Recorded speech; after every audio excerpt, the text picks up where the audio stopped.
तो अमेरिका चाहता है कि एक ऐसी डील अमेरिका के साथ कर ले जिससे दुनिया को अमेरिका भरोसा दिला पाए कि जंग में ईरान बुरी तरीके से हार चुका है। लेकिन ईरान के पलटवार से ट्रंप बौखलाए हुए हैं। ये रिपोर्ट देखिए।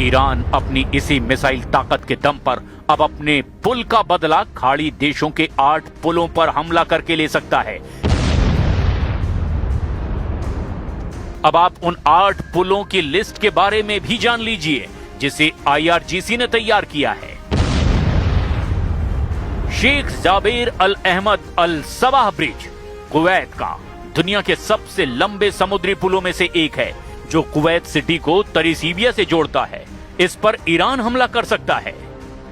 King Fahd Causeway, Saudi Arab to Bahrain, Saudi Arab और बहरीन को जोड़ने वाला एकमात्र स्थलीय मार्ग जो रसद के लिए बहुत महत्वपूर्ण है, ये भी ईरान की टारगेट लिस्ट में है। शेख जायद ब्रिज संयुक्त अरब अमीरात का अबू धाबी का मुख्य प्रवेश द्वार इसे बोला जाता है और ये भी ईरान के टारगेट पर है। अल मक्ता ब्रिज संयुक्त अरब अमीरात में अबू धाबी की मुख्य भूमि का एक और महत्वपूर्ण ट्रैफिक चोक पॉइंट है और ये भी ईरान के मिसाइल टारगेट पर है। King Hussein Bridge Jordan to West Bank, Jordan और वेस्ट बैंक के बीच माल ढुलाई का ये मुख्य मार्ग है। अगर ये तबाह हुआ तो जॉर्डन की सप्लाई चेन पर सीधे असर पड़ेगा। अब्दुन ब्रिज जॉर्डन का अम्मान का एक प्रमुख केबल स्टेयर्ड पुल जो शहर के यातायात के लिए जीवन रेखा है। अगर इस पर भी हमला किया गया तो ये जॉर्डन पर ट्रिपल अटैक साबित होगा।